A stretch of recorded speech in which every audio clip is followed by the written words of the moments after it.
Hi hello ನಮಸ್ತೆ welcome to my YouTube channel Prabhu IQ YouTube ಚಾನಲ್ಗೆ ಎಲ್ಲರಿಗೂ ಆತ್ಮೀಯ ಸ್ವಾಗತ. ಸ್ಟೂಡೆಂಟ್ಸ್, ಇವತ್ತಿನ ವಿಡಿಯೋ ನೋಡಿ, Agniveer previous year question paper solution ಮಾಡ್ತಾ ಇದ್ದೀವಿ. ಯಾವಾಗಿನಂದ್ರೆ 18 ಏಪ್ರಿಲ್ 2023 ಶಿಫ್ಟ್ 1 ಅಲ್ಲಿ ನಡೆದಂತ ಕ್ವಶನ್ ಪೇಪರ್ನ ವಿತ್ ಟ್ರಿಕ್ಸ್ ಜೊತೆಗೆ ನಾನು ಡಿಸ್ಕಷನ್ ಮಾಡ್ತಾ ಇದ್ದೀನಿ. ಸೊ ಪ್ಲೀಸ್ ನೋಡಿ ಫ್ರೆಂಡ್ಸ್, ಅಗ್ನಿವೀರ ಯಾರು ಭಾವಿ ಅಗ್ನಿವೀರ ಸ್ಟೂಡೆಂಟ್ಸ್ ಇದ್ದೀರಾ, ಪ್ಲೀಸ್ ಲೈಕ್ ಮಾಡಿ, ಶೇರ್ ಮಾಡಿ ಮತ್ತು ಯೂಟ್ಯೂಬ್ ಚಾನಲ್ನ ಸಬ್ಸ್ಕ್ರೈಬ್ ಮಾಡಿ, ಜೊತೆಗೆ ನೋಟಿಫಿಕೇಶನ್ ಬೆಲ್ನ ಕೂಡ ಒತ್ತಿ. ಯಾಕಂದರೆ ನಾನು ವಿಡಿಯೋ ಅಪ್ಲೋಡ್ ಮಾಡಿದ ತಕ್ಷಣ ನಿಮಗೆ ನೋಟಿಫಿಕೇಶನ್ ಬರ್ತಾ ಹೋಗುತ್ತೆ. ಸೊ ಐ ಹೋಪ್ ನೀವು ಈ ಕ್ವೆಶನ್ ಪೇಪರ್ಗೆ ರೆಡಿ ಇದ್ದೀರಾ ಅಂತ ಅಂದ್ಕೊಂಡು ಲೆಟ್ ಸ್ಟಾರ್ಟ್ ಮಾಡೋಣ. ಫಸ್ಟ್ ಕ್ವೆಶನ್ ನೋಡಿ, 48% ಆಫ್ 300 ಈಸ್ ಅಂತ ಕೇಳಿದ್ದಾನೆ. ಸೊ ಸಿಂಪಲ್ ಏನಿದೆ, 48% ಬರ್ಕೊಳ್ಳಿ. 48% ಅಂದರೆ ಹೆಂಗೆ ಬರ್ಕೋತೀರ, 48 ಡಿವೈಡೆಡ್ ಬೈ 100 ಇಂಟು ಎಷ್ಟಿದೆ, 300. ಹಾಗಾದರೆ ನೋಡ್ರಿ, ಈ 2 0 ಹೋಯ್ತು. ಅಂದರೆ 48 ಇಂಟು 3 ಮಾಡಬೇಕು. ಅಂದರೆ 48ಕ್ಕೆ 3 ಗುಣಾಕಾರ, 3 8 24, 3 4 12, 14 ಅಂದರೆ ಎಷ್ಟು ಬರ್ಬೇಕು answer? 144 is right answer. Next question ನೋಡಿ, a runner cover a distance of 300 metre in 30 second, find the speed in kilometre per hour ಅಂತ ಕೇಳಿದಾನೆ. ಮೋಸ್ಟ್ ಇಂಪಾರ್ಟೆಂಟ್ ಲಕ್ಷಲ್ಲಿ ಕೊಟ್ಟಿರಬೇಕು. ಫಸ್ಟ್ ಆಫ್ ಆಲ್ ಡಿಸ್ಟೆನ್ಸ್ ಎಷ್ಟು ಹೋಗಿದ್ದಾನೆ, 300 ಮೀಟರ್ ಹೋಗಿದ್ದಾನೆ ಸರ್. ಸಮಯ ಎಷ್ಟು ತೊಗೊಂಡಿದ್ದಾನೆ, 30 ಸೆಕೆಂಡ್ ಸಮಯ ತೊಗೊಂಡಿದ್ದಾನೆ. ಸೊ ಸಿಂಪಲ್ ಫಾರ್ಮುಲಾ ಏನಿದೆ, speed is equal to distance divided by time. Distance ಎಷ್ಟಿದೆ, 300 ಮೀಟರ್ ಡಿವೈಡೆಡ್ ಬೈ ಸಮಯ ಎಷ್ಟು ತೊಗೊಂಡಿದ್ದಾನೆ, 30 ಸೆಕೆಂಡ್. ಹಾಗಾದರೆ 0 0 3 ಒಂದಲೇ 3 10 ಅಂದರೆ ಎಷ್ಟಾಗುತ್ತೆ sir answer? 10 metre per second ಬಂತಂತ ಫಟ್ನೆ ನೋಡಿ 10 ಕಿಲೋಮೀಟರ್ ಪರ್ ಅವರ್ ಹಾಕಿಬಿಡ್ತೀರ ಆನ್ಸರು. ಬಟ್ ಕ್ವೆಶನಲ್ಲಿ ಏನು ಕೇಳಿದಾನೆ ಅವನು, find the speed in kilometre per hour ಅಂತ ಕೇಳಿದಾನೆ. ಸೊ 10 ಮೀಟರ್ ಪರ್ ಸೆಕೆಂಡ್ ಬಂದಿರೋದು ಆನ್ಸರ್ ಅಲ್ಲ. ನಾವೇನು ಮಾಡ್ಬೇಕಿದ್ದಾನೆ, ಕಿಲೋಮೀಟರ್ ಪರ್ ಅವರ್ ಇಲ್ಲಿ ಕನ್ವರ್ಟ್ ಮಾಡ್ಕೋಬೇಕಾದ್ರೆ ಗುಣಾಕಾರ ಏನು ಮಾಡಬೇಕು, 18/5 ಮಾಡಿದ್ರೆ ನಿಮಗೆ ಏನಾಗುತ್ತೆ, ಕಿಲೋಮೀಟರ್ ಪರ್ ಅವರ್ ಅಲ್ಲಿ ಕನ್ವರ್ಟ್ ಆಗುತ್ತೆ. ಹಾಗಾದ್ರೆ 5 ಒಂದಲೇ 5 2 8 5 2 10 18 2 ಎಷ್ಟಾಗುತ್ತೆ, 36 ಕಿಲೋಮೀಟರ್ ಪರ್ ಅವರ್ ಏನು ಬರುತ್ತೆ, ಆನ್ಸರ್ ಬರುತ್ತೆ. ಹಾಗಾದ್ರೆ ಏನಾಗುತ್ತೆ, 36 kilometre per hour right answer. Next ನೋಡಿ, the average age of 5 member in family is 46. One family member got married due to this average age decrease by 3. Find the age of new family members ಅಂತ ಕೇಳಿದಾನೆ. ನೋಡಿ student, first ಎಷ್ಟು ಜನ ಇದ್ರು, 5 ಜನ ಇದ್ರು. ಅವಾಗ ಏನಿತ್ತು ಅವ್ರದ್ದು ಎವರೇಜು, 46 ಇತ್ತು. ಹಾಗಾದ್ರೆ ನೋಡಿ, ಫಸ್ಟ್ 5 ಮೆಂಬರ್ಸ್ ಅಂದ್ರೆ 5 ಜನ ಇದ್ರು. ಅವಾಗ ಅವ್ರದ್ದು ಏನಿತ್ತು ಎವರೇಜು, 46 ಇತ್ತು ಸರ್. ಹಾಗಾದ್ರೆ ಟೋಟಲ್ ಕಂಡಿಡ್ಕೊಳ್ಳಿ, ಎಷ್ಟಾಗುತ್ತೆ, 46ಕ್ಕೆ 5ರಲ್ಲಿ ಗುಣಾಕಾರ ಮಾಡಿ, 5 6 30, 5 4 20 23 ಅಂದರೆ ಟೋಟಲ್ ಎಷ್ಟಾಗುತ್ತೆ, 230 ಏನಾಯ್ತು, ಟೋಟಲ್ ಏಜ್ ಆಯ್ತು. ಓಕೆ ಸರ್, ನಂತರ ಏನಾಗ್ತಾ ಇದೆ, one family member got married due to this average age decrease by 3. So ಒಬ್ಬ ವ್ಯಕ್ತಿ ಮದುವೆ ಆಗಿ ಬಂದ ತಕ್ಷಣ ಮನೆಗೆ ಸೊಸೆ ಬರ್ತಾಳಲ್ವಾ, ಸೊ ಬಂದ ತಕ್ಷಣ ಏನಾಗುತ್ತೆ, ಆಟೋಮೆಟಿಕ್ ಎವರೇಜ್ ಡಿಕ್ರೀಸ್ ಆಗುತ್ತೆ. ಸೊ ಹಾಗಾದರೆ ಈಗ 5 ಜನ ಇದ್ರ ಮುಂಚೆ, ಇವಾಗ ಎಷ್ಟು ಜನ ಆಗ್ತಿದ್ದಾರೆ, 6 ಜನ. ಅಫ್ಕೋರ್ಸ್ ಒಬ್ರು ಎಂಟ್ರಿ ಆಯ್ತು, ಬಟ್ ಎವರೇಜ್ ಏನಾಗ್ತಾ ಇದೆ ಅಂತಿದ್ದಾನೆ, ಡಿಕ್ರೀಸ್ಡ್ ಬೈ 3. ಅಂದ್ರೆ ಮುಂಚೆ 46 ಇತ್ತು, ಇವಾಗ 43 ಆಗ್ತಾ ಇದೆ. ಓಕೆ ಸರ್, ಇವಾಗ ಮತ್ತೆ ಟೋಟಲ್ ಕಂಡಿಡ್ಕೊಳ್ಳಿ, ಎಷ್ಟಾಗುತ್ತೆ, 6 3 18, 6 4 24, 1 ಎಷ್ಟು, 25. ಈಗ ಎಷ್ಟು ಬಂತು ಸರ್, 258. ಹಾಗಾದ್ರೆ ಮುಂಚೆ 238 ಇತ್ತು, ಇವಾಗ ಎಷ್ಟಾಗ್ತಾ ಇದೆ, 258. ಅಂದ್ರೆ ಎಷ್ಟು ಹೆಚ್ಚಾಯ್ತು, 28 ಸರ್. ಹಾಗಾದ್ರೆ ಆ ವ್ಯಕ್ತಿ ವಯಸ್ಸು ಎಷ್ಟಾಗುತ್ತೆ, 28 ವರ್ಷ. ಹೊಸ ವ್ಯಕ್ತಿಯ ವಯಸ್ಸು ಎಷ್ಟಾಗುತ್ತೆ, 28 ವರ್ಷ. ನೆಕ್ಸ್ಟ್ ನೋಡಿ, next the average weight of 8 person increases by 2.5 kg. When a new person comes in a place, one of them weighing 65 kg. What might be the weight of new person? ನೋಡಿ student, ಮುಂಚೆ ನೋಡಿ 8 ಜನ ಇದ್ದಾರೆ. ಏನಾಗ್ತಾ ಇದೆ, 8 person ಇದ್ದಾರೆ. ಅವ್ರ average ಏನಾಗ್ತಾ ಇದೆ, 2.5 kg ಇನ್ಕ್ರೀಸ್ ಆಗ್ತದೆ. ಯಾಕಂದ್ರೆ ಒಬ್ಬ ಹೊಸ ವ್ಯಕ್ತಿ ಬರ್ತಾ ಇದ್ದಾನೆ. ಒಬ್ಬ ಹೊಸ ವ್ಯಕ್ತಿ ಯಾವನ್ ಪ್ಲೇಸಿಗೆ ಬರ್ತಾ ಇದ್ದಾನೆ, 65 kg ಇರೋಂಥ ಒಬ್ಬ ವ್ಯಕ್ತಿ ಇವನ್ ಪ್ಲೇಸಿಗೆ ಇನ್ನೊಬ್ಬ ವ್ಯಕ್ತಿ ಬರ್ತಾ ಇದ್ದಾನೆ. ಅರ್ಥ ಮಾಡ್ಕೋಬೇಕು ಕ್ವಶನ್ ಏನ್ ಕೇಳಿದಾನೆ ಅಂದ್ರೆ, ಒಬ್ಬ ವ್ಯಕ್ತಿಯನ್ನು ಈ ಮುಂಚೆ ಇರೋ 8 ವ್ಯಕ್ತಿಗಳಲ್ಲಿ ಒಬ್ಬ ಹೊರಗೆ ಹೋಗ್ತಾ ಇದ್ದಾನೆ. ಯಾವ 65 kg ಇದ್ನವ, ಆ ಒಂದು ಪ್ಲೇಸಿಗೆ ಇನ್ನೊಬ್ಬ ಹೊಸ ಬರ್ತಾ ಇದ್ದಾನೆ. ಆ ಹೊಸ ಬಂದಿದ ತಕ್ಷಣನೇ ಏನಾಗಿದೆ, 2.5 kg ಇನ್ಕ್ರೀಸ್ ಆಗಿದೆ ಎವರೇಜ್. ಹಾಗಾದರೆ ಆ ಹೊಸ ಬಂದಂತ ವ್ಯಕ್ತಿಯ ಎಷ್ಟು ವೇಟ್ ಅಂತ ಕೇಳಿದಾನೆ. ಸೊ ಸಿಂಪಲ್ ಫಸ್ಟ್ ಏನು ಮಾಡಿ, 8 ಜನ ಇದ್ದಾರೆ ಸರ್, ಹೌದಾ, 8 ಜನ. ಸೊ ಪ್ರತಿಯೊಬ್ಬರದು ಎಷ್ಟಾಗ್ತಾ ಇದೆ, ಎವರೇಜು 2.5 kg ಹೆಚ್ಚಾಗ್ತಾ ಇದೆ. 2.5 kg ಏನಾಗ್ತಾ ಇದೆ, ಎವರೇಜು ಹೆಚ್ಚಾಗ್ತಾ ಇದೆ ಅಂದರೆ ಗುಣಾಕಾರ ಮಾಡಿ, ಅಂದರೆ ಎಷ್ಟಾದರೂ ವಯಸ್ಸಿಗೆ ಇನ್ಕ್ರೀಸ್ ಆಗುತ್ತೆ. 2.5 ಇಂಟು 8 ಮಾಡಿದ್ರೆ 8ಕ್ಕೆ 2.5 ಗುಣಾಕಾರ ಮಾಡಿದ್ರೆ ಎಷ್ಟಾಗತ್ತೆ, 20.0 ಬರುತ್ತೆ. ಅಂದರೆ ಎಷ್ಟು, 20 kg ಇನ್ಕ್ರೀಸ್ ಆಯಿತು, ಹೌದಾ. ಬಟ್ ಮುಂಚೆ ಹೋದಂಥ ವ್ಯಕ್ತಿ ಏಜ್ ವೇಟ್ ಎಷ್ಟಿತ್ತು, 65 kg. ಇವನು ಯಾರು, ಹೋದಂಥ ವ್ಯಕ್ತಿ. ಬಟ್ ಇವಾಗ ಸಡನ್ ಆಗಿ 20 kg ಹೆಚ್ಚಾಗ್ತಾ ಇದೆ ಅಂದರೆ ಆ ಬಂದಂಥ ವ್ಯಕ್ತಿ ವಯಸ್ಸು ಎಷ್ಟಾಗುತ್ತೆ, ಮುಂಚೆ ಹೋದವನು 65, ಇವನ ಜೊತೆಗೆ 25 ಅಂದರೆ 85 kg. ಸೊ 85 kg ಇಂದ ಬಂದಂಥ ವ್ಯಕ್ತಿಗೋಸ್ಕರ ಏನಾಗ್ತಾ ಇದೆ, ಅವರೇಜ್ ಏನಾಗ್ತಾ ಇದೆ 2.5 kg. ಹಾಗಾಗಿ ಆನ್ಸರ್ ಏನು ಬರುತ್ತೆ, 85 kg. ನೆಕ್ಸ್ಟ್ ನೋಡ್ರಿ, what will be the simple interest on sum of RS 12,000 at the rate of 15% per annum. Simple interest formula ಇದೆ. ಸೊ ಪ್ರಿನ್ಸಿಪಲ್ ಅಮೌಂಟ್ ಎಷ್ಟಿದೆ ಸರ್, 12,000 ರೂಪಾಯಿ, ಹೌದಾ. ನೆಕ್ಸ್ಟ್ ಏನು ಕೊಟ್ಟಿದ್ದಾನೆ, ರೇಟ್ ಕೊಟ್ಟಿದ್ದಾನೆ. ರೇಟ್ ಎಷ್ಟಿದೆ ಸರ್, 15%. ಆಮೇಲೆ ಸಮಯ ಎಷ್ಟು ಕೊಟ್ಟಿದ್ದಾನೆ, 3 ವರ್ಷ. So simple formula SI is equal to PTR divided by 100. So P ಅಂದರೆ ಎಷ್ಟಿದೆ, 12,000. ರೇಟ್ ಎಷ್ಟಿದೆ, 15%. ಸಮಯ 3 ಡಿವೈಡೆಡ್ ಬೈ 100. ನೋಡಿ 20 ಆಯಿತು. ನೆಕ್ಸ್ಟ್ ಏನಾಗುತ್ತೆ, 120 ಇಂಟು 15 ಮೂರಲೆ 45. 45ಕ್ಕೆ 12 ಗುಣಾಕಾರ ಮಾಡಿ, 12 ಐದಲೆ 60, 12 4 48, 6 ಎಷ್ಟಾಗುತ್ತೆ, 54. ಹಾಗಾದರೆ 540, ಇದೊಂದು 0 ಅಂದರೆ ಎಷ್ಟಾಗುತ್ತೆ, 5,400 ರೂಪಾಯಿ ಏನಾಗುತ್ತೆ, ಸರಳ ಬಡ್ಡಿ ಆಗುತ್ತೆ. ಸೊ ಐ ಹೋಪ್ ಕ್ಲಿಯರ್ ಆಯ್ತು ಅಂತ ಅನ್ಕೋತೀನಿ. ನೆಕ್ಸ್ಟ್ ಸಿಂಪಲ್ ನೋಡಿ ಸ್ಟೂಡೆಂಟ್, 60:140, 60:140 ಈಕ್ವಲ್ ಟು ಅಂತ ಕೇಳಿದ್ದಾನೆ. ಸೊ ನೋಡಿ, ಅನುಪಾತ ಅಂದ್ ನಥಿಂಗ್ ಬಟ್ 60:140 ಅಂದ್ರು ಒಂದೇ, 60 ಡಿವೈಡೆಡ್ ಬೈ 140 ಅಂದ್ರು ಒಂದೇ. ಸೊ ಲಕ್ಷದಲ್ಲಿ ಇರಬೇಕು. ಸೊ ಸಿಂಪಲ್ ಇದನ್ನೇ ಕೇಳಿದಾನೆ ಅವನು. ಇವಾಗ ನೋಡಿ 0 ಹೋಯ್ತು, 2 ಮೂರಲೆ 6, 2 7 14 ಅಂದರೆ ಎಷ್ಟು ಬಂತ್ರಪ್ಪ, 3/7. ಸಿಂಪಲ್ ಏನು ಮಾಡಬೇಕು, 3ಕ್ಕೆ 7ರಲ್ಲೇ ಭಾಗಾಕಾರ ಮಾಡಿ, ಪಾಯಿಂಟಲ್ಲಿ ಆನ್ಸರ್ ಬರುತ್ತೆ, ಚೆಕ್ ಮಾಡಿ. 3ಗೆ 7ರಲ್ಲೇ ಭಾಗಾಕಾರ ಮಾಡಬೇಕು. ಸೊ 7 ನೋಡಿ, 3 ಚಿಕ್ಕದ ಸಂಖ್ಯೆ ನಾನು ಮಾಡ್ತೀನಿ, ಫಸ್ಟ್ ಪಾಯಿಂಟ್ ಹಾಕಿ 0 ತಗೋತೀನಿ. 7 4 28. ಸರ್ ಎಷ್ಟು ಉಳಿತು, 2 ಉಳಿತು. ಮತ್ತೆ ಪಾಯಿಂಟ್ ತೊಗೊಂಡು 7 2 14. ಅಂದ್ರೆ ನೋಡಿ, ಇದು ಮುಗಿಯೋದ ಕತೆ ಹಾಗೆ ಹೋಗ್ತಾ ಇರುತ್ತೆ. ಬಟ್ ನಮ್ದು ಆನ್ಸರ್ ಏನು ಬಂತು, 0.42. ಸೊ ಒಂದನೇ ಆನ್ಸರ್ ಏನಾಗುತ್ತೆ, 0.42. ಸೊ ಇದರ ಅರ್ಥ ಏನು, 60:140 ಅಂದರೆ ಸಿಂಪಲ್ 60ನ್ನು 140ರಲ್ಲಿ ಭಾಗಾಕಾರ ಮಾಡಬೇಕು, ಪಾಯಿಂಟಲ್ಲಿ ಬರುತ್ತೆ. ನೆಕ್ಸ್ಟ್ ನೋಡಿ, find the area of the circle whose diameter is 14 cm. ಲಕ್ಷ ಕೊಡಬೇಕು. ಒಂದೇನಿದೆ, ಸರ್ಕಲ್ ಇದೆ ಫ್ರೆಂಡ್ಸ್. ನೋಡಿ ಇದಕ್ಕೇನಂತಾರೆ, ಸೊ ಇದು ಕೇಂದ್ರ ಬಿಂದುವಿಂದ ಇಲ್ಲಿವರೆಗೆ ಏನಂತಾರೆ, ತ್ರಿಜ್ಯ ಅಂತಾರೆ. ವ್ಯಾಸ ಅಂದರೆ ಪೂರ ಕೇಂದ್ರದಿಂದ ಹಾದು ಹೋಗುವಂತ ಪೂರ್ತಿ ಒಂದು 2 ಪರಿಧಿಗೆ ಟಚ್ ಆಗಂತದಕ್ಕೆ ಏನಂತಾರೆ, ವ್ಯಾಸ ಅಂತ ಕರೀತಾರೆ.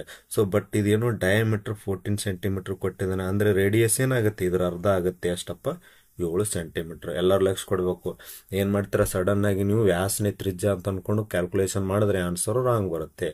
ಓಕೆ ಸರ್, ಫಾರ್ಮುಲಾ ಏನು ಸರ್ ಇದರದು, ಫೈಂಡ್ ದಿ ಏರಿಯಾ ಅಂದರೆ ಒಂದು ವೃತ್ತದ ಏರಿಯಾನ ವಿಸ್ತೀರ್ಣ ಕಂಡು ಹಿಡಿಯೋಕೆ ಫಾರ್ಮುಲಾ ಅಂದರೆ 5r².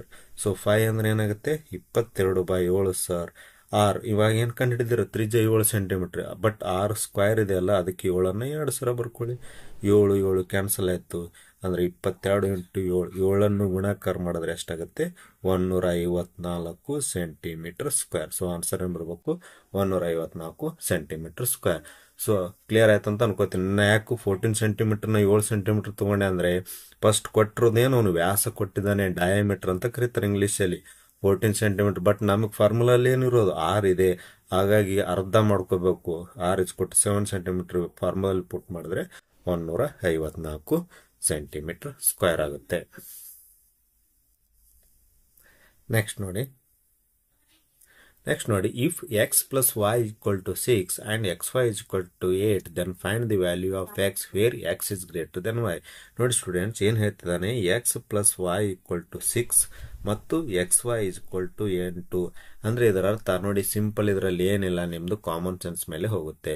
ಏನಂದರೆ ಎಕ್ಸ್ ವೈ ಯಾವ ಥರ ಸಂಖ್ಯೆ ಹುಡುಕ್ಬೇಕಂದ್ರೆ ಕೂಡಿಸಿದ್ರೆ ಎಷ್ಟು ಬರಬೇಕು, 6 ಬರಬೇಕು, ಗುಣಾಕಾರ ಮಾಡಿದ್ರೆ 8 ಬರಬೇಕು. ಸಿಂಪಲ್, ಯೋಚನೆ ಮಾಡಿ.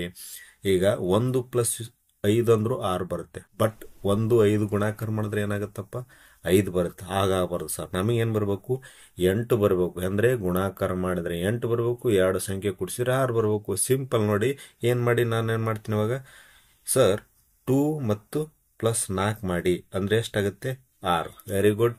ನೆಕ್ಸ್ಟ್ 2 ಇಂಟು 4 ಮಾಡಿ, 2 4 8. ಓಕೆ ಸರ್, ಬರುತ್ತೆ. ಹಾಗಾದ್ರೆ ಎಕ್ಸ್ 2 ತೋತ್ರ ಇಲ್ಲ, ಬಟ್ ಇಲ್ಲಿ ನೋಡಿ ಇನ್ನೊಂದು ಕಂಡೀಷನ್ ಕೊಟ್ಟಿದ್ದಾನೆ, x is greater then y, ಅಂದರೆ ಎಕ್ಸ್ ಜಾಸ್ತಿ ಇರಬೇಕು. ಅಂದರೆ ಓಕೆ ಸರ್, ಇವಾಗ ಏನು ಮಾಡ್ತೀರಾ, ರಿವರ್ಸ್ ಮಾಡಿ 4ನೇ ಎಕ್ಸ್ ಅಂತ ತಗೊಳ್ಳಿ. ಸೊ ಅರ್ಥ ಆಗುತ್ತಾ. ಸೊ 4ನ ಎಕ್ಸ್ ಅಂತ ತಗೊಂಡೆ ಪ್ಲಸ್ 2. ಓಕೆ ಸರ್, ಇವಾಗ ಏನಾಯ್ತು, 4ರಾಗ 2 ಕೂಡಿಸಿದ್ರೆ 6 ಆಯ್ತು, 4ರಲ್ಲಿ 2 ಕೂಡಿಸಿದ್ರೆ 6 ಆಯ್ತು. ಅದೇ 4 ಗುಣಾಕಾರ 2 ಮಾಡಿ 8 ಆಯ್ತು. ಓಕೆ, ಅಂದರೆ ನಮಗೇನು ಸ್ಯಾಟಿಸ್ಫೈ ಆಯಿತು. ಹಾಗಾದರೆ ಎಕ್ಸ್ ಬೆಲೆ ಏನಾಗುತ್ತೆ, ನಮಗೇನು ಕೇಳಿದ್ರೆ find the value of X ಅಂದರೆ ಏನಾಗುತ್ತೆ, ಆನ್ಸರ್ 4. ಕ್ಲಿಯರಾ.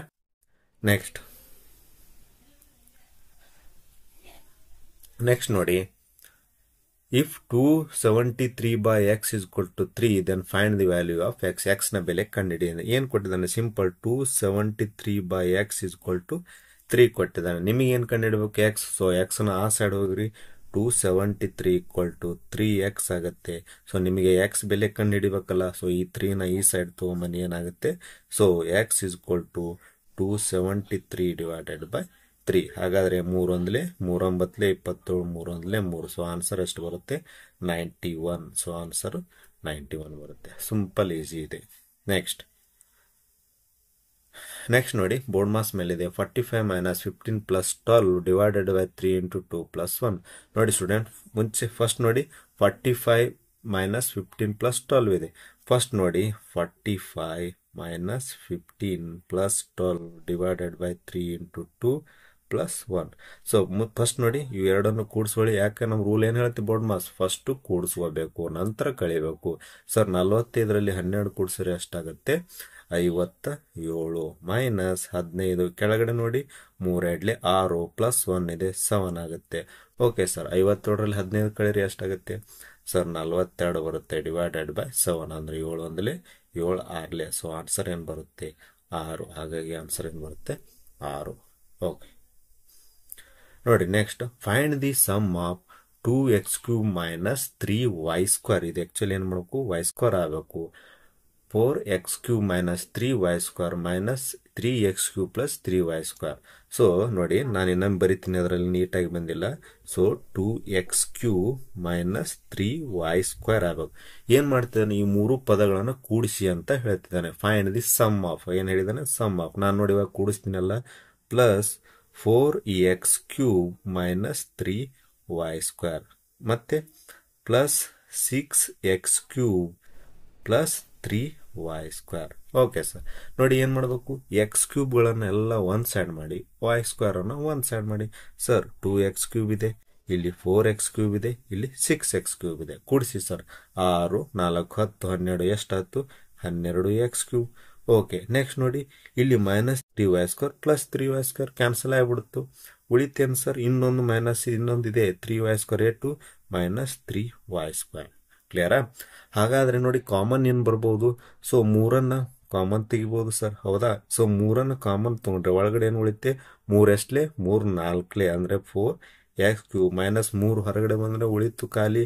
ಹಾಗಾದ್ರೆ ಉಳಿಯೋದೇನು, ಓನ್ಲಿ y². ಸೊ ಆನ್ಸರ್ ಏನು ಬರುತ್ತೆ, 3 into bracket 4x³ minus y². ಎಲ್ಲಿದೆ ನೋಡಿ ಆನ್ಸರ್, 3 ಇಂಟು ಬ್ರ್ಯಾಕೆಟ್ 4x³ ಅಂದರೆ 1ನೇ ಆಪ್ಷನ್ ಇದೆ. ಸೊ ಹಾಗಾಗಿ ಆನ್ಸರ್ ಏನಾಗುತ್ತೆ, ಆಪ್ಷನ್ 1 ಆಗುತ್ತೆ. ನೆಕ್ಸ್ಟ್ ನೋಡಿ, the sum of 2 number is 45 and their ratio is 7:8. Then find the number. ನೋಡಿ ಸ್ಟೂಡೆಂಟ್, ಸಿಂಪಲ್, ಎರಡು ಸಂಖ್ಯೆಗಳು ಏನು ಕೊಟ್ಟಿದ್ದಾನೆ, 7:8 ಕೊಟ್ಟಿದ್ದಾನೆ. ಅದ್ರ ಜೊತೆಗೆ ಎರಡೂ ಸಂಖ್ಯೆಗಳನ್ನು ಕೂಡಿಸಿದಾಗ ವ್ಯಾಲ್ಯೂ ಎಷ್ಟು ಕೊಟ್ಟಿದ್ದಾನೆ, 45 ಕೊಟ್ಟಿದ್ದಾನೆ. ಸೊ ಎರಡು ಸಂಖ್ಯೆಗಳ ಅನುಪಾತ 7:8 ಇದೆ. ಕೂಡಿಸಿದ್ರೆ ಎಷ್ಟು ಬರ್ತದೆ? 45. ಅಂದ್ರೆ ನೀವು ಏನು ಮಾಡಿ ಅನುಪಾತ 2 ಕೂಡಿಸಿ, ಅಂದ್ರೆ 7 8 ಕೂಡಿಸಿದ್ರೆ 15 ಅನುಪಾತ ಬರೋಬ್ಬರಿ 45. ಅಂದ್ರೆ ಏನು ಗುಣಾಕಾರ ಮಾಡ್ಯಾನ? 15 ಮೂರಲೆ ಮಾಡಿದಾನ ಸರ್. ಹಾಗಾದ್ರೆ ನೀವು ಎರಡು ಸಂಖ್ಯೆಗಳಿಗೆ ಗುಣಾಕಾರ ಅಷ್ಟೇ ಮಾಡಿ. ಒಂದನೇ ಸಂಖ್ಯೆ ಬೇಕಾದ್ರೆ ಇದಕ್ಕೆ ಇಂಟು 3 ಮಾಡಿ 7 ಮೂರಲೆ 21 ಆಗುತ್ತೆ. ಈ ಸಂಖ್ಯೆಗೂ ಇಂಟು 3 ಮಾಡಿ 8 ಮೂರಲೆ ಎಷ್ಟಾಗುತ್ತೆ? 24. ಅಂದ್ರೆ ಅವೆರಡು ಸಂಖ್ಯೆಗಳು ಯಾವ ಸರ್ ಅಂದ್ರೆ 21 24. ಸೊ ಆನ್ಸರ್ ಏನಾಗುತ್ತೆ? ಎರಡನೇ ಆಪ್ಷನ್ ಆಗುತ್ತೆ. ನೆಕ್ಸ್ಟ್ ನೋಡಿ, ಇದು ಜಾಮೆಟ್ರಿ ಮೇಲಿದೆ students. In the given figure transfer lines P intersect line L parallel. ಇದು ನೋಡಿ ಸ್ಟೂಡೆಂಟ್ಸ್, ಎಲ್ ಈ ತರ ಅಂದ್ರೆ ಏನು? ಈ ಎರಡೂ ಲೈನ್ಸ್ಗಳು ಏನಿದಾವೆ ಪ್ಯಾರಲಲ್ ಆಗಿದಾವೆ ಅಂದಂಗ ಅರ್ಥ. ಹಾಗಾದ್ರೆ ನೋಡಿ ಏನ್ ಕೇಳ್ತಿದ್ದಾನೆ? ಕಾಂಪ್ಲಿಮೆಂಟರಿ ಆಂಗಲ್ ಆಫ್ ಎಕ್ಸ್ ಅಂತ ಕೇಳ್ತಾನೆ. ಸ್ವಲ್ಪ ಲಕ್ಷಲ್ಲಿರಬೇಕು ನೋಡಿ ಸ್ಟೂಡೆಂಟ್ಸ್. ಯಾವುದೇ ಎರಡು ರೇಖೆಗಳು ಈ ತರ ಕಟ್ ಮಾಡಿದಾಗ ಈ ಎರಡು ಕೋನಗಳು ಸಮನಾಗಿರುತ್ತವೆ. ಹಾಗಾಗಿ ನೋಡಿ ಇಲ್ಲಿ 115 ಡಿಗ್ರಿ ಅದಂದ್ರೆ ಇದನ್ನು ಕೂಡ ಎಷ್ಟಿರುತ್ತೆ? 115 ಡಿಗ್ರಿ. ಐ ಹೋಪ್ ನಿಮ್ಗೆ ಕ್ಲಿಯರ್ ಆಯ್ತು ಅಂತ ಅನ್ಕೋತೀನಿ. ಹಾಗಾದ್ರೆ ಸರ್ ವಾಯ್ ವ್ಯಾಲ್ಯೂ ಏನ್ ಬಂತ್ರಿ? ವಾಯ್ ವ್ಯಾಲ್ಯೂ ಕೂಡ 115 ಡಿಗ್ರಿ ಬಂತು. ಯಾಕೆ ನೋಡಿ, ನಾನು ಇನ್ನೊಮ್ಮೆ ಎಕ್ಸ್ಪ್ಲೇನ್ ಮಾಡ್ತೀನಿ ನೋಡಿ. ಸೊ ಎರಡು ಲೈನ್ಸ್ಗಳು ಈ ತರ ಕಟ್ ಆದಾಗ ಈ ಆಂಗಲ್ಗೆ ಸಮ ಇರುತ್ತೆ. ಅದೇ ತರ ಈ ಎರಡು ಆಂಗಲ್ ಈ ಆಂಗಲ್ಗೆ ಸಮಾನ ಇರುತ್ತೆ. ಯಾಕಂದ್ರೆ ಅಲ್ಟರ್ನೇಟಿವ್ ಆಂಗಲ್ಸ್ ಅಂತ ಕರೀತಾರೆ. ಹಾಗಾಗಿ ನೋಡಿ 115 ಡಿಗ್ರಿ ಏನಿದೆಯಲ್ಲ, ಇದು ಏನಿದೆ 115 ಡಿಗ್ರಿ ಇರುತ್ತಲ್ಲ. ಹಾಗಾಗಿ ಇದನ್ನು ಕೂಡ ಎಷ್ಟಿರುತ್ತೆ? 115 ಡಿಗ್ರಿ. ಅಂದ್ರೆ y = 115 ಡಿಗ್ರಿ ಬರುತ್ತೆ. ಬಟ್ ಸರ್ ಇದನ್ನು ಕೂಡ ಏನಾಗುತ್ತೆ? ಎಕ್ಸ್ ನೋಡಿ, ಯಾವುದೇ ಎರಡು ಕೋನಗಳು ನೋಡಿ ಈ ತರ ಕಟ್ ಆದಾಗ ಈ ಆಂಗಲ್ ಕೂಡಿಸಿದ್ರೆ ಎಷ್ಟಿರ್ಬೇಕು? 90 ಡಿಗ್ರಿ ಇರಬೇಕು. ಬಟ್ ಇವಾಗ ಆಲ್ರೆಡಿ ಒಂದ್ ಸೆಕೆಂಡು ನೋಡಿ, ಈ ಎರಡು ಆಂಗಲ್ಗಳ ಮೊತ್ತ ಎಷ್ಟಿರುತ್ತೆ ಅಂದ್ರೆ 180 ಡಿಗ್ರಿ ಇರುತ್ತೆ. ಆಂತರಿಕ ಕೋನಗಳು ಅಂತ ಕರೀತಾರೆ. ಹಾಗಾದ್ರೆ ಎಕ್ಸ್ ಪ್ಲಸ್ ವಾಯು ಅಂದ್ರೆ ಎಷ್ಟು ಬತ್ತು? 180 ಡಿಗ್ರಿ. ಅಂದ್ರೆ ಈಗ ಆಲ್ರೆಡಿ ವಾಯು ಎಷ್ಟು ಸಿಕ್ಕಿದೆ? 115 ಡಿಗ್ರಿ. ಅಂದ್ರೆ ಎಕ್ಸ್ ಎಷ್ಟಾಯ್ತು ಸರ್? 65 ಡಿಗ್ರಿ ಆನ್ಸರ್ ಬರಬೇಕು. ಬಟ್ ಸರ್ ಆನ್ಸರ್ ಇಲ್ಲಲ್ಲ ಅಂತ ಕೇಳ್ಬೋದು ನೀವು ಕ್ವಶನ್ ಅಲ್ಲಿ, ಹೌದಾ? ಸೊ ಆನ್ಸರ್ ಅಲ್ಲಿ ಏನಿಲ್ಲ, 65 ಡಿಗ್ರಿ ಆಪ್ಷನ್ ಇಲ್ಲ.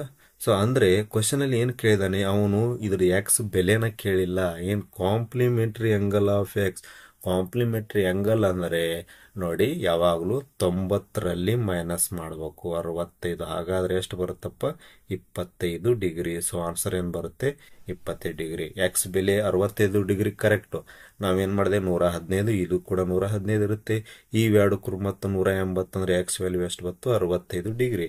ಬಟ್ ಏನ್ ಮಾಡ್ಬೇಕು? ನಮಗೆ ಏನ್ ಕಂಡುಹಿಡಿಯೋದಂದ್ರೆ ಕಾಂಪ್ಲಿಮೆಂಟರಿ ಆಂಗಲ್ ಅಂದ್ರೆ 90 ಡಿಗ್ರಿಯಲ್ಲಿ 65 ಮೈನಸ್ ಮಾಡಿದ್ರೆ ಆನ್ಸರ್ ಏನ್ ಬರುತ್ತೆ? 25 ಡಿಗ್ರಿ. ನೆಕ್ಸ್ಟ್ ನೋಡಿ student, if A and B together can complete piece of work in 20 days and B alone in 25 days, in how many days can A alone complete the work? Time and work ಮೇಲಿದೆ. So A ಮತ್ತು B ಇಬ್ಬರು ಜೊತೆಗೂಡಿ ಮಾಡಿದ್ರೆ ಎಷ್ಟು ದಿನ ತಗೋತಾ ಇದಾರೆ? 20 ದಿನ ತಗೋತಾ ಇದಾರೆ.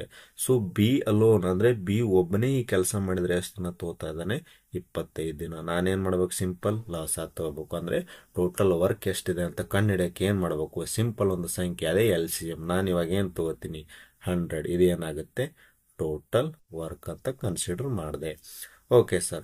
ಅಂದ್ರೆ ಇವ್ರು ನೋಡಿ 100 ಕೆಲಸನ ಇವರು 100 ಕೆಲಸನ ಎಷ್ಟಿಂದ ಮುಗಿಸ್ತಾ ಇದ್ದಾರೆ? 20 ದಿನ. ಅಂದ್ರೆ ಒಂದ್ ದಿನಕ್ಕೆ ಎಷ್ಟು ಮಾಡ್ದಂಗಾಯ್ತು? 5 ಕೆಲಸ ಮಾಡ್ತಾ ಇದ್ದಾರೆ ಸರ್, ಹೌದಾ? 5 ಕೆಲಸ ಮಾಡ್ತಾ ಇದ್ದಾರೆ. ಹಾಗಾದ್ರೆ ಬಿ ನೋಡಿ 100 ಕೆಲಸನ 25 ದಿನದಲ್ಲಿ ಮಾಡ್ತಾ ಇದ್ದಾನೆ. ಅಂದ್ರೆ ಎಷ್ಟು ದಿನ ಆಯ್ತು? 25 4 100. ಹಾಗಾದ್ರೆ ಬಿ ಒಂದ್ ದಿನಕ್ಕೆ 4 ಕೆಲಸ ಮಾಡ್ತಾ ಇದ್ದಾನೆ. ಸೊ ಎ ಮತ್ತು ಬಿ ಜೊತೆ ಕೂಡಿದ್ರೆ 5 ಕೆಲಸ ಮಾಡ್ತಾ ಇದಾರೆ, ಬಿ ಒಬ್ಬನೇ 4 ಕೆಲಸ ಮಾಡ್ತಾ ಇದ್ದಾನೆ. ಬಟ್ ಕ್ವಶನ್ ಏನ್ ಕೇಳ್ತಾ ಇದ್ದಾನೆ? ಎ ಒಬ್ಬನೇ ಅಂದ್ರೆ ಎ ಒಬ್ಬನೇ ಎಷ್ಟು ದಿನ ಮಾಡ್ತಾನೆ? ಅಂದ್ರೆ ಇವ್ರಿಬ್ರು ಜೊತೆ ಕೂಡಿದ್ರೆ 5 ಕೆಲಸ, ಅದ್ರಲ್ಲಿ ಬಿ ಒಬ್ಬನೇ 4 ಮಾಡ್ತಾ ಇದ್ದಾನೆ. ಅಂದ್ರೆ ಎದ್ ಎಫಿಷಿಯನ್ಸಿ ಎಷ್ಟಾಯ್ತಪ್ಪ? 1 ಆಯ್ತು ಸರ್. ಸೊ ಎ ಎಫಿಷಿಯನ್ಸಿ ಎಷ್ಟಾಯ್ತು? 1 ಆಯ್ತು. ಹಾಗಾದ್ರೆ ಇರೋ ಕೆಲಸ ಎಷ್ಟು? ಟೋಟಲ್ 100. ಎ ಒಬ್ಬನೇ ಒಂದ್ ದಿನಕ್ಕೆ ಒಂದ್ ಕೆಲಸ ಅಂದ್ರೆ ಎಷ್ಟು ದಿನ ಬೇಕಾಗುತ್ತೆ? 100 ದಿನ ಬೇಕಾಗುತ್ತೆ. ಸೊ ಆನ್ಸರ್ ಏನ್ ಬರುತ್ತೆ? 100 ಡೇಸ್. ನೆಕ್ಸ್ಟ್ ನೋಡಿ last question. Solve 0.25 plus 1.37 minus 0.36. Simple ಇದೆ, ದಶಮಾಂಶದಲ್ಲಿದೆ. ಹೆಂಗೆ ಬರ್ಕೋಬೇಕು ಸರ್? 0.25 ಎಲ್ಲ ಪಾಯಿಂಟ್ಗಳನ್ನು ಒಂದೇ ಲೆವೆಲ್ ಇಟ್ಕೋತಾ ಹೋಗ್ಬೇಕು. ನೆಕ್ಸ್ಟ್ ನೋಡಿ 1.37 ಇದೆ. ಫಸ್ಟ್ ಇವೆರಡು ಕೂಡಿಸ್ಕೊಳ್ಳಿ, ಯಾಕಂದರೆ ಕೊನೆಯದು ಮೈನಸ್ ಇದೆ. ಫಸ್ಟ್ ಕೂಡಿಸ್ಕೊಳ್ಳಿ, 7 5 ಎಷ್ಟಾಗುತ್ತೆ? 12, 3 4 5 6, 1.62 ಬತ್ತು. ಈ ಬಂದ್ರಲ್ಲಿ ಏನು ಮಾಡ್ಬೇಕು? ಇದನ್ನು 0.36ನ ಮೈನಸ್ ಮಾಡಬೇಕು. ಸೊ 0.36 ಏನು ಮಾಡೋಕೆ ಮೈನಸ್. ನೋಡಿ, ನಾನು ಇದನ್ನು ಮುಂಚೆ ಏನು ಮಾಡಿದೆ? ಪ್ಲಸ್ ಮಾಡ್ಕೊಂಡೆ, ಇವಾಗ ಮೈನಸ್. ಸೊ 12ರಲ್ಲಿ 6 ಹೋದರೆ 6. ನೋಡಿ, 6ರಲ್ಲಿ 4 ಹೋದರೆ 2. 0.1ರಲ್ಲಿ 0 ಅಂದರೆ 1. ಅಂದರೆ ಆನ್ಸರ್ ಏನು ಬರಬೇಕು? 1.26. ಸೊ ಐ ಹೋಪ್ ನಿಮಗೆ ಕ್ಲಿಯರ್ ಆಯ್ತು ಅಂತ ಅನ್ಕೋತೀನಿ. ಸೊ 15 ಕ್ವಶನ್ಗಳನ್ನು ಸಾಲ್ವ್ ಮಾಡಿದ್ವಿ. ಸೊ ಸ್ಟೂಡೆಂಟ್ಸ್ ನೋಡಿ, ಈ ಥರ ಕ್ವಶನ್ಸ್ಗಳು ಬರ್ತಾ ಇದ್ದಾವೆ. ಸೊ ಈಸಿಯಾಗಿರುತ್ತವೆ. ಸ್ವಲ್ಪ ಟ್ರಿಕ್ ಅಪ್ಲೈ ಮಾಡಿದ್ರೆ ನಿಮಗೆ ಆನ್ಸರ್ ಬರುತ್ತೆ. ಐ ಹೋಪ್ ನಿಮಗೆಲ್ಲ ಕ್ವಶನ್ಸ್ಗಳು ಕ್ಲಿಯರ್ ಆಯ್ತು ಅಂತ ಅನ್ಕೋತೀನಿ. ಎಕ್ಸ್ಪ್ಲನೇಷನ್ ಪ್ಲೀಸ್ ಇಷ್ಟ ಆದರೆ ಲೈಕ್, ಶೇರ್ ಮತ್ತು ಏನೇ ಡೌಟ್ಸ್ ಇದ್ದರೆ ಕಮೆಂಟ್ ಮಾಡಿ. ಸಬ್ಸ್ಕ್ರೈಬ್ ಮಾಡೋದನ್ನು ಮರಿಬೇಡಿ. ಜೊತೆಗೆ ಬೆಲ್ ಐಕಾನನ್ನು ಒತ್ತಿ, ನಿಮಗೆ ನೋಟಿಫಿಕೇಶನ್ ಬರ್ತಾ ಹೋಗುತ್ತೆ. ಸೊ ಐ ಹೋಪ್ ನಿಮಗೆಲ್ಲರಿಗೂ ಕ್ಲಿಯರ್ ಆಯಿತು ಅಂತ ಅನ್ಕೋತೀನಿ. ನೆಕ್ಸ್ಟ್ ಸೆಷನಲ್ಲಿ ಮತ್ತೆ ಮೀಟ್ ಆಗೋಣ. Have a nice day. Thank you so much.